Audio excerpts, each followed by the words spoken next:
Namaste to everybody. And should we start with a short prayer, Eddie? Yes, please go ahead, Raghu. That'll be nice. Okay.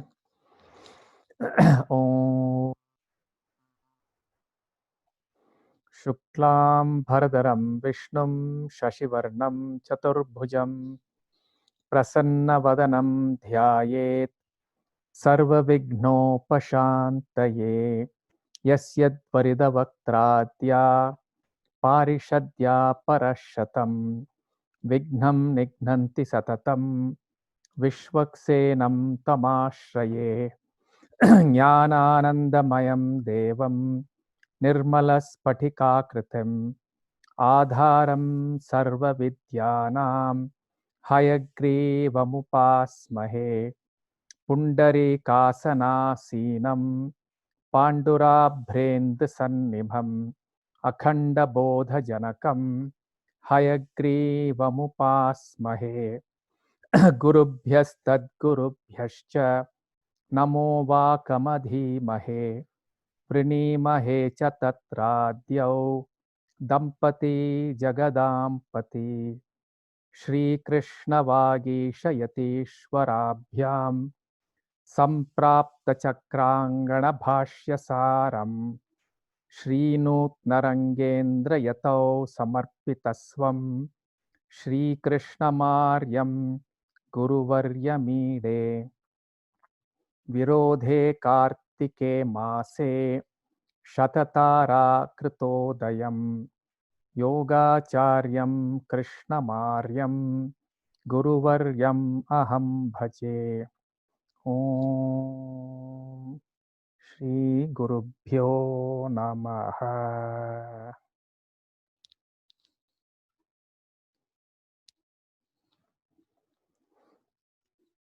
Lovely to have you with us, Eddie. So lovely to be here, Raghu. Yeah. So we'll have a conversation about our teachers and what we've learned from them and so on. Yeah. Yes. And maybe at some point of time, I've got a picture of Deshikachar and Krishnamacharya, which I'll flash on the screen. Okay. Yeah. But we'll start off by, we share a tradition. So that's really lovely to have a chat with you. Yes. Because the shloka I just chanted actually was about Krishnamacharya and his greatness and how he has translated so many works and his devotion to Patanjali and so on. So that's what I chanted just now. And you've spent a long time with Pattabhi Jois, one of Krishnamacharya's earliest big students, whom actually Krishnamacharya remembers with a lot of fondness. He used to speak about Pattabhi Jois quite often in the classes and with a lot of fondness. Yeah. So it'd be very nice to see your experience of Pattabhi Jois, what you learned from him, how you understand the Guru Parampara and so on. That's so nice to hear that Krishnamacharya used to speak about Pattabhi Jois with fondness in his classes. Yeah. That's something. Yeah. What did he used to say? Do you remember anything? Yeah, of course I do. See, one of the things that Krishnamacharya used to say was about the dedication of Pattabhi Jois. And since Pattabhi Jois was one of his early students, Krishnamacharya at that point of time had a fairly strict way of teaching. Yeah. And those were the early days when Krishnamacharya was still teaching at the Mysore Palace. Right. And I think Pattabhi Jois was one of the students he used to use for his demonstrations, because those were the times when they had to popularize asana practice through the demonstrations and things like that. Right. I have some old photographs of Krishnamacharya demonstrating, and I think Pattabhi Jois is there in one of those pictures too. Yeah, and with all the students and the different asanas. Right. Yeah, that's the one. Absolutely. Yeah. About 8, 10 of them, each of them in a different asana, one doing an asana on top of the other. And yes, that's the picture. Absolutely. Yeah, That's nice. yeah, it's really nice. It's really nice. Pattabhi Jois said that he met Krishnamacharya for the first time in 1927 in Hassan, before the Mysore years. Correct. That's the So, time. Yeah, that's the time. Those were interesting times, because I think Krishnamacharya had just got back into teaching asana practice and all that, because for some time he was, it's very interesting. He was actually working as a forester, forest ranger for some time in a coffee plantation, was it? A coffee plantation, and yes. Mm-hmm. Yes, that's the old history. Yeah. Yeah. So what was your experience with Pattabhi Jois? Well, I started going to India in 1988, and I was fairly young. I was 20, 21. And I went to India, and I had never heard of Pattabhi Jois. I had never heard of his Ashtanga Yoga. But I was, on a deep kind of spiritual quest, and was traveling around everywhere. And one year, this is 1990, I was in Mysore, and I was attending lectures by Swami Dayananda on Vedanta. And we were going in the morning or early afternoon, like 11. So we would go to his room at the Dasa Prakash Paradise, where he would give Bhagavad Gita classes. Yes. And in the evening, we went for the Vedanta classes. And on the last day, I was a little earlier, and I was in a bookstore in front of the palace. And an old man who ran the bookstore said to me, "What are you doing in India?" And I said, "I come to India to try to learn yoga." And he said, "Have you ever heard of Pattabhi Jois? He's a great yoga teacher here in Mysore." And I said, I have not heard of him. So he gave me his address. He said he lives in Lakshmipuram, from the police station. So the next morning, I got up and did my practice, got in a rickshaw and said, "Please take me to the Lakshmipuram police station." So the rickshaw driver actually put his meter on and then took me, because I wanted to go to the police station. Super. And I got off, and I saw there's just one road opposite the police station. So I walked down it, and I saw a tiny little signboard that said Ashtanga Yoga Nilayam, Sri Vidwan Sri Pattabhi Jois. And he opened it and said, "What do you want?" Oh. "I'd like to learn yoga." He said, "How long are you here for?" And I said, I leave in one day. And he said, No, you have to come 3 months minimum. Yes. Yeah. So he gave me his card and sent a letter. And so I got back to New York, and some of my yoga friends, I told them about him, and we decided to go back and study with him the next year. And that's when I started in 91. And it was basically a very different way of learning yoga than I'd first started in the Shivananda type, all that, because everyone had this individual attention, and very small groups of people in the room at the same time. And he taught us little by little, gradually, and everyone seemed something a little bit different. And so it took me about a year and a half or so until I decided that, and I felt this is the person who I really want to learn from. And then after that year and a half or 2 years, I was completely devoted to going to see him every year. And I would stay 3-4 months, sometimes longer. He would teach us a few things and say, "Now go home for a year, work on this, and when you can do it, come back and I'll teach you more." And that's how I learned over a 19-year period or so with him. Brilliant. That's brilliant. So it was very personal. And and you felt that what the teacher was doing was they were investing a lot of energy into you, as an individual. And they were putting their energy into you through the attention they gave to looking at you and watching what you were doing. Absolutely. Sensing what you were doing. Absolutely. Sometimes he would, he was a little bit elderly when I started with him. And sometimes we'd be 4 or 5 people in the room practicing. He would sit on his stool and he would fall asleep, or seem to fall asleep. And at the point you needed help or you were doing something wrong, he would wake up and he'd come over. That is so interesting. That is so interesting. Because two things about this, Eddie. One is that when Krishnamacharya was teaching us, he would say this. He would say that you're transferring power when you're teaching. Mm. And therefore, as a teacher, you have to practice 4 times as much as your student. Wow. Because you have to be very respectful of that relationship, and your power has to be pure when you're teaching. So that's very interesting what you say, right? And Krishnamacharya had the same thing. He would be kind of half closed, his eyes would be half closed, but he would know exactly what was happening. There was a sensing at another level, at a pranic level almost. Yes, yeah. And listening to the breathing, and if you can hear a breath is not correct, you go. Yeah. Amazing. Very beautiful. Yeah. Tell us some more stories, Eddie. Beautiful. Well, it's always, Krishnamacharya would say that one of the most nice things to do is to tell stories about your teacher. Oh, really? Yeah.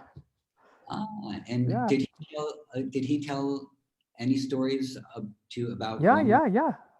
He would, in class, he would very often talk about his teacher. Mm-hmm. Ram Mohana Brahmachari, and several things about what happened when he was studying, right? I remember one of the stories he said where his teacher asked him to do a headstand, and this was in the caves in up in the Himalayas, near the Manasarovar lake, right? And there used to be huge caves, and the students were in one cave and the teacher was in another cave. So he asked Krishnamacharya to do a headstand and went to the other cave and didn't come back for about 2-3 hours. Oh my God. So Krishnamacharya waited in headstand for his teacher to come back. I think I'd have collapsed, Eddie. Yeah. Yeah. That's Stiram. That's Stiram and Sukham. Yeah, incredible, nah? Yeah. Pattabhi Jois said that Krishnamacharya used to have them do difficult asanas like Mayurasana and give a lecture and keep them there for 30 minutes. That's right. That's really hard. Yeah.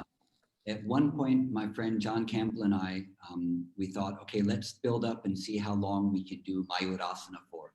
Oh. And we never got past 2 minutes. Even it's tough. Brutal. Yeah, it's very difficult. Those days, people really practiced strong. Yeah, not only that, the interesting thing was he would tell us that, I remember Krishnamacharya telling me in class one day, there are certain things that your generation will never be able to do because the food that you eat doesn't have the strength of the food that we used to eat. Wow. He was very clear about it. He said the food now is so polluted, it doesn't have the strength. So be careful. Don't try to do things which involve a lot of strength of this kind and stamina. And he put it directly to food. That's very interesting. Yeah. Really interesting. And even in light of the coronavirus right now, that since after about a month or so that we were in the lockdown, we noticed that the food from the grocery stores, the flavors had changed a lot.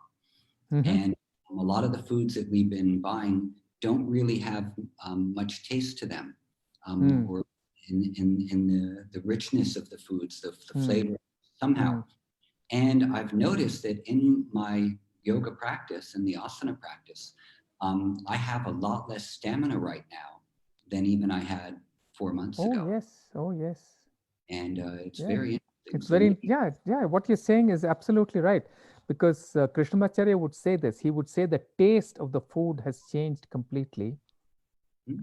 And the food does not have the same power. that that something has happened to the plant itself, and we know what has happened, right?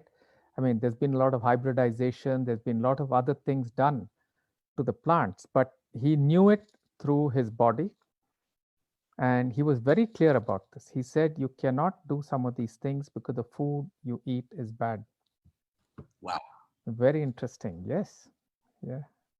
Well, what can we do? We just live with the Yoga Dharma that we have in front of us. Yeah. And that's all we can do. Well, that's a very good point. What do you think the Yoga Dharma is in this present day and age? That's an interesting question, Eddie. Let me go back to Deshikachar here. Okay. Yeah. I remember there was a interview of some kind. I think a set of students had come to talk to him or something. There was some occasion when somebody asked him a similar question. Yeah. So the question was, who has the adhikar? Who can teach yoga? Yeah. So his answer was, I will repose my trust of yoga in a person who is genuinely concerned with the sorrow of humankind. Yeah, so I think that to me is an extremely important answer. In fact, to me, it may be central for today. That if a yoga teacher is not concerned with human sorrow as he experiences it around him, he doesn't actually have the adhikar to teach yoga. Yeah, and if we apply this yardstick, there won't be too many people left. Yeah. So the removal or the alleviation of sorrow, of suffering, is in this day and age should be the goal. The primary focus. The primary focus. Primary focus. Yeah. Beautiful. I think that's a wonderful yardstick for all of us to hold up to, who are a younger generation of yoga teachers, and myself included, to keep that in mind, because there's a lot of diversion these days into technique, how to do things, how to do complicated things. A lot of philosophizing about things that don't really need to be philosophized about, when really we could get to the heart of the matter, which is, are the things we're teaching and are the things we're practicing making people feel better and be happy, and removing some difficulties from their lives. So I think that's a very good measurement. So thank you for sharing that. And I think also, Eddie, when you use this as a measure, it tells you that you can't stay aloof and far away from whatever is happening around you in the world. See, very often yoga is presented as though it is some kind of an ascetic, esoteric kind of an idea, right? Whereas Krishnamacharya was told by his guru to go back, get married, and live in the world, and that was the task of a yoga teacher. So this whole idea of being a householder, of living in the world and engaging with the world with a certain quality. So it's not that I'm relieving or I'm concerned with dukkha only in my yoga teaching. I'm concerned with dukkha in the way I'm interacting with the world, not just as a yoga teacher. Right? And Krishnamacharya would go in a cycle rickshaw almost every evening to go and buy vegetables and so on. So he was very much of a householder. Yeah, he got up in the morning. Quite often he cooked his own food. He was a musician. So it was the yoga of Krishnamacharya is not a running away from life. It's not an escape from anything. It's facing life, yeah, without flinching from what's happening. Yeah. Yeah. Yeah, that's very much how Pattabhi Jois seemed to be as well in the years I knew him. And in fact, when he was in his 70s, he learned to ride a scooter. Ah, beautiful. And he drove it well into his 80s. So he'd use a scooter and go to the market to get all the vegetables. And yes, yes. one thing that was really, speaking of the, not flinching from things in life, was after his wife died. And she was about 76, and he was 4 years older than her. He was older, actually. He's probably already 82 by then. He used to just break into tears all the time. For a year or two after, he would just start crying when he was teaching yoga or when he was doing anything. And one day we were sitting down talking to him, and he was telling a story from the Mahabharata. And I don't remember which story he was telling, and it was about a husband and wife. And as he was telling it, he started crying. And I said to him, Guruji, if this makes you sad, you don't have to talk. You don't have to tell the story. And he said, no, it's just some emotion coming up. Beautiful. Let the emotion come up. And that's right. Respect it. Beautiful. You don't have to stop anything. So that was a great learning for me, Yeah. Experience the emotion. It's very interesting, Eddie, because what we're talking about, the two of us, we're talking about all the things we learned by being around the teacher.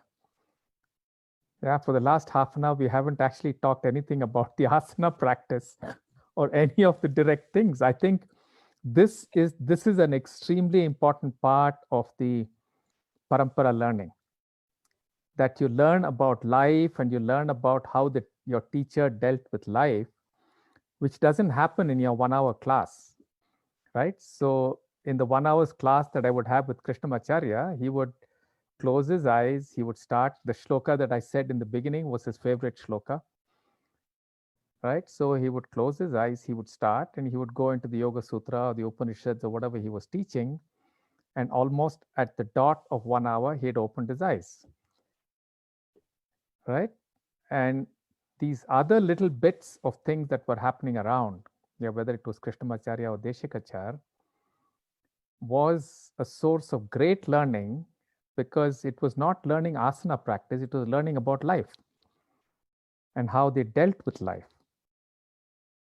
I think that is very critical, because I don't think yoga is learning asana practice. Yoga is learning all about dealing with life. Yeah. And like Deshikachar had said, how do you deal with dukkha every day? Now, I don't learn how to deal with dukkha by just listening to a class. Yeah. I watch how my teacher is doing things. I watch how he's dealing with his issues. Yes. I think that was very interesting. But tell me something about the classes too.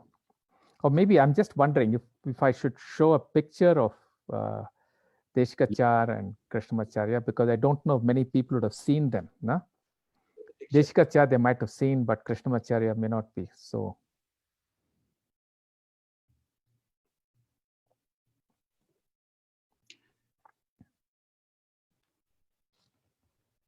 Yeah, beautiful. Yeah, that's the. Let me see. I don't know how to get this into a full shot. Can you see? You can see the thing? Very nicely. Very nice. So, the interesting thing was that when this photograph was taken, there's a lovely story about when this photograph was taken of Krishnamacharya. There was a very close friend of mine called Siddharth Butch, and he was a very well-known photographer. So I brought him over one day because there were no pictures of Krishnamacharya. So we went there, and just as Krishnamacharya, he invited Krishnamacharya to come out because the light in his room was not very good. So as he stepped out of the room, there was a skylight. And the light from the skylight that fell on Krishnamacharya's face was just perfect, right? So here is Siddharth Boch telling Krishnamacharya, wait. No? And Krishnamacharya started laughing. Nobody has ever, told him this or whatever. So he just clicked a half a dozen shots and that was it. Wow. Yeah. So this is the first or second shot that he had of Krishnamacharya. I only met Sri Deshikachar on a few occasions. And one of the occasions when I met him was when he was teaching at a Yoga Journal conference in New York City. My friend Leslie Kamenoff, who was a student of his, was also teaching.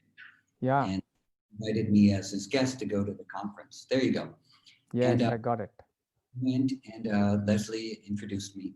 And we spoke for a few minutes, and he said I was a student of Pattabhi Jois. And in one of the lectures that Sri Deshikachar was giving, he asked if anyone had any questions, and I had a question. So I raised my hand. He looked over and he said, yes, my friend from Mysore. Yes. It was very sweet. Yeah. Yeah, Deshikachar had a very, very engaging way of dealing with people. Look at his eyes, na? He was very sharp, very witty, and very, very simple. Yeah. Quite amazing. He was a dear friend of yours, was he not? You spent a long time with him. Oh, I spent how much? 12 years with the two of them. Yeah. Wow. And just like your story, Eddie, when I first went to meet Deshikachar, he asked me why you're coming and this and that. And he said, come after 3 months. He gave me a date. So I went there exactly on that date. And then he said, no, I don't have time now. Come after 1 month. So I went back to him. And then he started teaching me. Yeah. It's completely the opposite these days. Oh, yeah. Yoga in the West. Come, first month free. Yeah. That's okay. Yeah, that's history. Yeah, I can't understand it. Yeah, but I guess if that's what happens nowadays, right? Yeah, but going back to what you said about the teacher putting the energy into the student and also observing the teacher, and that's really what we're going to learn. Let me know what you think about this idea. My feeling was that what the teacher was giving to the student, especially in the case of these very, very well-practiced masters, that they were giving their experience to the student through the form or container of a practice. And so the practice itself was almost peripheral to the entire project of the passing on of knowledge. But there has to be a way that I am giving you what I've learned, that I can transfer my experience to you. And so I'm going to use this vehicle of the practice, whether it's a mantra or an asana or a pranayama, so you can have a deeper experience of yourself. And I think one of the ways that it's thought of now in the yoga world of doing things, where we think of doing asanas, doing pranayamas, and that the secret is, that the technique itself will reveal something, which is true. But in the parampara tradition, it's the teacher who's passing on what they've learned through the vehicle of a practice. And that's why the practice becomes important, not because the practice itself is some magical formula, but that the teacher has enlivened the practice through their experiences they had within it. What do you think of that? It's very, very, very, yeah, it's an insightful statement, Eddie. See, if I go back, right, um, all my asana practice I did with Deshikachar, and all the study of the Shastras we did with Krishnamacharya, right? And I I can distinctly feel it when you're talking about it, that when you're with the presence of, in his presence, when I'm doing asana practice in his presence, there is a difference. Yeah, the entire process seems easier at one level, flowing, there's a flow that I remember. And asanas that seem difficult just happen, right? So there's something about the presence of the teacher, right? And this is apart from the little things, like you said, that they would observe and tell you, a small shift in the way you're holding your arms, or the way you're doing this, or the way you're doing that, and the entire experience would shift, right? And also in Deshikachar's school, and I'm sure that was there in Pattabhi Jois' school also, the preparation is very important. You don't just do X asana and Y asana. You have a vinyasa krama. You have a movement towards a certain asana, right? Those choices are very, very interesting. Yeah. And the way they would break that sequence if it didn't fit you and give you something else because that was particularly important for you. Those are the things that are really brilliant. See, for example, all my learning has been on one-on-one classes. I've never had a group class at all. I've never known Deshikachar teach in a group class. I have never taught in a group class until I was teaching casually. When I was teaching seriously in Krishnamacharya Yoga Mandiram, there was never any class that was other than one-on-one. Beautiful. Right? So there is so much that you can do. Like, one asana is not the same. The way you would perform it and the way somebody else would perform it is not the same. So one has to understand and adapt the whole sequence or the asana for that person. You cannot do that in a group. Yeah, because I've also taught in groups later, when it's part of some other program, like I'm doing a leadership program and I'm teaching some asana practice. I make sure that I keep it extremely simple, emphasize just on the breathing. Because if there are 20 people in class, obviously, there are 20 different bodies and 20 different minds, right? So what can I teach them that is common? And yeah, and if you push them beyond a point and you can't see the person, I'm responsible. I can't just teach an asana and not know exactly how the person is receiving it and what's going to happen to that person. So I'm actually quite surprised by group classes, if you ask me. So whenever I'm teaching, even now when I teach serious, this thing, I'm only teaching teachers now, it's always one-on-one. Yeah. Yeah. It's the teaching of the person, not teaching of the asana. Absolutely. It's a teaching to the person, not teaching the asana. Absolutely. I do teach group classes. That's basically what I do. But I have this feeling which is in me that I'm teaching people, and there are people in front of me, and the practice is just something for them to do. Yeah. To make you feel better and do the things that it needs to do for you. But this idea in me whenever I'm teaching is that here are people in front of me, and I look at the people in front of me and appreciate them, and internally for being here, for being there. Yeah.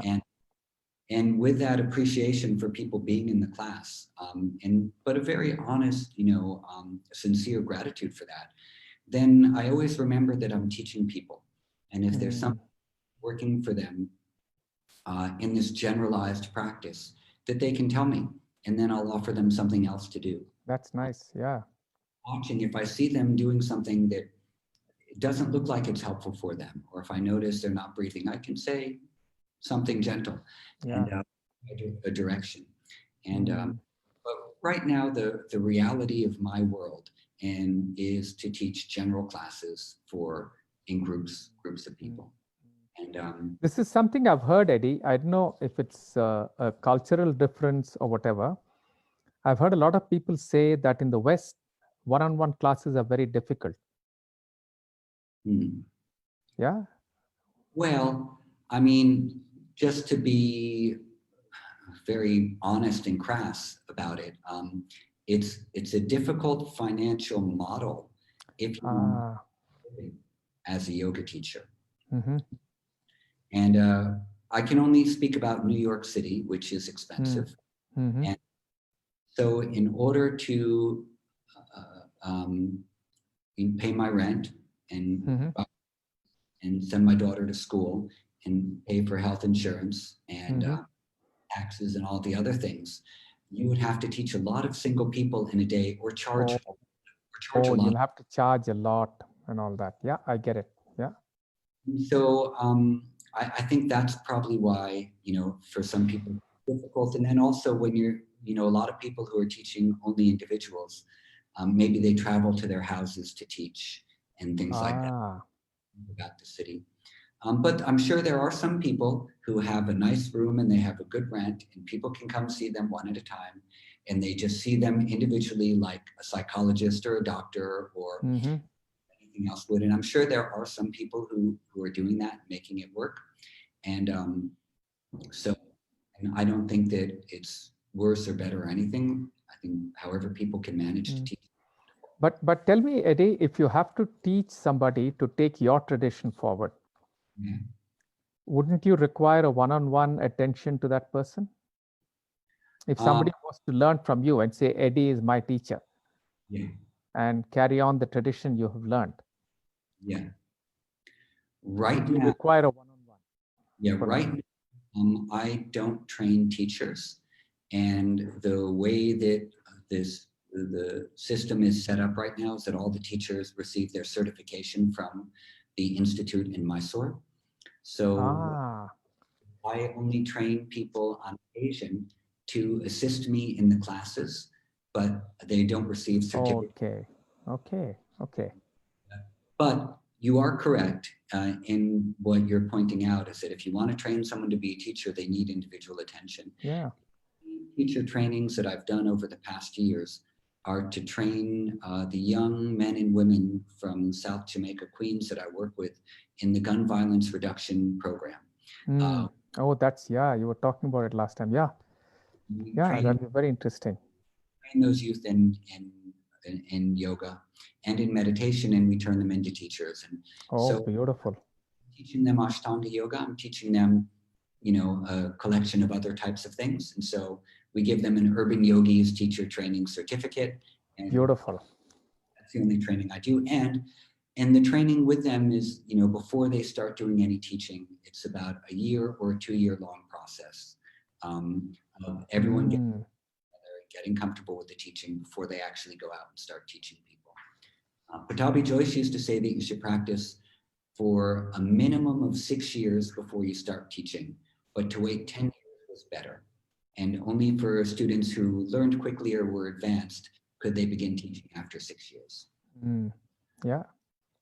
It's a long process. That's right. Deshikachar put us into teaching quite early. Around 2 years or so when I started studying, he put me on to teaching. 2 years early. 2 years is 2 years. That's every day. But there we were with him every day, right? So there were classes, like you said, we would have usually one class a week, and then we had to practice. And the moment you walked into the door, Deshikachar knew whether you had done your practice or not. Right? If you hadn't done your practice, it was very obvious. There's no bluffing. And you don't progress. He doesn't, it's very obvious that you have let him down in a sense, right? Body doesn't lie. Your body doesn't lie. So you had to do your practice. And that's been the Krishnamacharya tradition, that when you come to class to learn, and you do your practice by yourself. Yes. That's always been the way. But nowadays it looks like, people come to a studio to do their practice. Is that right? They do. I mean, not everybody, but still in this in Mysore now. There are a lot of Ashtanga yoga studios around the world, but you do have a lot of people who mainly do self-practice, and then they see a teacher when they can. I mean, that's what I did for That's the right. 19 years I studied with Pattabhi Jois. I would go to Mysore once. I'd practice on my own for 9 months to a year, and then I'd go back and learn something new. So now I started teaching after I'd been with him for a year and a half. So gave me permission quite early, and if there's one mistake that I think I made, well, there's a couple mistakes I made, but one of the biggest mistakes I made was starting to teach too early. And after I started teaching, then my progress got slower. Oh, yeah, okay. A lot of energy out from teaching, and I hadn't collected enough energy on my own yet to make it really. Very, very nice. Very nice. Yeah. I wish that I had practiced for longer before I started teaching, because I started giving away my energy. That's right. To improve it. So that's right. The values and the things I learned about with not worrying about teaching too quickly. Make it your own. That's right. That's right. No matter how many people you teach, never give it away from you, because you become that thing that you're teaching. And I felt that about Pattabhi Jois, and you can see that in Deshikachar's eyes and the other great masters of India, that they became the things that they were teaching. They transformed into the teaching. And that way, however much energy they gave for teaching, they never gave it away, because it wasn't separate from them. That's right. It's very interesting to say this, because the first few people I had to teach were dancers. Yeah. And my body was not as flexible as theirs. So when I asked Deshikachar, what you asked me to do, na? He said, don't worry, what you're bringing in there is you as a person. Right? And what you're transmitting is you as a person. So just go there and teach. Right? So this uniqueness of the personhood that you bring is very, very important. And you have to nurture that. That's where the power comes from, in a sense. Na? That's the first thing he said. And I told you earlier that Krishnamacharya had said that you're transferring your power and you have to practice 4 times as much. That was about that time, because once I started teaching, Deshikachar took me to his father and said he's going to start teaching. So he gave me the advice and blessed me. And this is what he said. He said, remember, you have to practice 4 times as much. Wow. The other interesting thing was, which I think helped me a lot, and all of us, Prabhakar and Mukundan, some of us who were cohorts at that time in Krishnamacharya Yoga Mandiram, who were all Deshikachar students, every time we taught, we would take the courses back to Deshikachar and discuss the whole process with him. That was a great learning, because when you look at somebody else doing an asana, you also learn a lot about yourself. There's something that happens in the process where your own understanding of the asana becomes much deeper.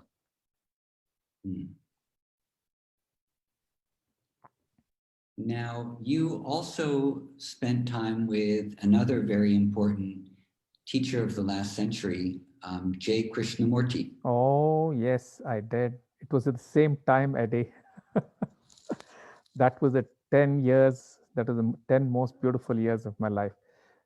J. Krishnamurti was learning yoga from Deshikachar.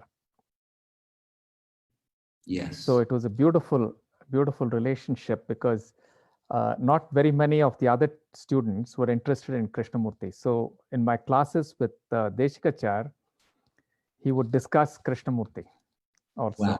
Yeah, that was beautiful. Oh, yes. You could wonder, I mean, even looking back in it in retrospect, one would wonder, how could someone not be interested in Krishnamurti? I know. Yeah, I can't imagine. Like, I can't imagine how somebody cannot do his asana practice in the morning before getting into the rest of his life. I just can't imagine. Yeah, and yeah, a person of this generation not being interested in Krishnamurti is I just say a sad thing, because I've not met anybody as intelligent as him. And in my mind, he was truly on the other side. Now, all the Ritambhara, Tatra Prajna, many of the statements that are made in the Yoga Sutra about a person who was transcended, that was J. Krishnamurti. Wow. That's a whole different discussion, Eddie.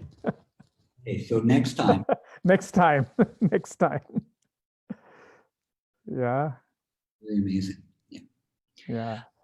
Tell me, may I ask you, what kind of practice are you doing these days? See, I do about an hour and a half every morning of asana practice, and I vary it, depending on how I feel on different days, more pranayama, less pranayama, and whatever. And I do a bit of chanting every evening. Right? And through the day, I'm doing a fair amount of studying of Yoga Sutra. I see. Yeah, it's such a fascinating book. And I make sure that I have dialogues with some of our old teachers like Lata Satish and Jyotsna and all of them, because these dialogues with people who've studied with Deshikachar, for example, and they're learning from me about what I've learned from Krishnamacharya, they're learning from Deshikachar. Many of them are very, very long-term students of Deshikachar. Like Lata has been with Deshikachar for about maybe 20 years or so. And Jyotsna was with him for an equally long period, and she's a dancer, and Lata is a psychologist. So it's exciting to have these dialogues about the Yoga Sutra and what we can learn from it, because that's a central book for us, for our tradition. The Upanishads are a side, thing. The main dish is the Yoga Sutra. So being able to go back to it again and again is beautiful, and it kind of recreates that whole space, right? The whole learning space comes alive. So that's another thing I do through the day. At least an hour and a half or 2 hours of that. Oh, wow. And are you reading any commentaries along with it, or you're just reading text and meditating and thinking about it? I've done a little bit of reading of the commentaries, but I rely on my notes with Deshikachar. I've got tons of notes of his classes. I keep going back. There's so much there, and every time I go back, there's something new that comes up. So we come back and we discuss it, and that's the whole thing. Wow. Actually, one of the tragedies is that the way Deshikachar and Krishnamacharya looked at several things from the Yoga Sutra about the mind and so on has not been very well documented. So we're sitting down and doing some of that work. What are the critical ideas of theirs, which is not found very easily, and bringing that out. That's the task I'm on right now. Wow. Well, we'll have to talk more at length about that. I know. Another time, because I'm getting a prompt right now saying it's 9:20. One more question about Krishnamacharya. Yes. Where do you think this this importance of studying Yoga Sutra came for him? Do you think it was from Rama Mohan Brahmachari, or do you think it came earlier? See, he studied a lot of asana practice with Rama Mohan Brahmachari. He studied the Yoga Sutra with a person called Ganganath Jha. Oh, okay, in Benares. In Benares. And I think his teacher, Rama Mohan Brahmachari, has also emphasized the Yoga Sutra, but he would refer to Ganganath Jha as one of the important teachers of the Yoga Sutra for him. Yeah, the translation and commentary of Ganganath Jha on the Yoga Sutras is very interesting. That's right. That's right. One had to search for it. It was only available in one book was available in the Theosophical Society library when I searched for it. Yeah, it's a lovely book. There's one commentary on Yoga Sutra that I'm still trying to obtain. And it is the commentary by Sadashiva Brahmendra. Sadashiva Brahmendra, yes. Let's see, I have let's see if I have quite a few, a set of these things. I'll check. If I have it, I'll send it across to you. I have the a photocopy of the book only. Oh, you do? But I don't have the translation. And honestly, even though I'm have learned a lot of chanting of Sanskrit, my Sanskrit is not good enough to read the commentary in the original. I've been looking for the and I know there is a translation, but I haven't. Oh, okay. Let me see if I have any copies of it. Yeah. Now I'm taking classes with Ojaswini, and so before you know it, I should be able to read it. That's good. Yeah, super. That's super. Lovely. So it was really nice having this chat with you, Eddie. Yeah. And Hari is sending me another message. Watch out for time. I want to tell everybody here what I asked you before when we were talking on the phone earlier, that yes, you were a student of Sri Krishnamacharya, and I was Pattabhi Jois, and Pattabhi Jois's guru was Krishnamacharya. That means that you're my guru brother. You're my uncle. Uncle. Yeah, that's one way of looking at it. Yes, that's lovely. Yeah. Thank you very much. Yeah.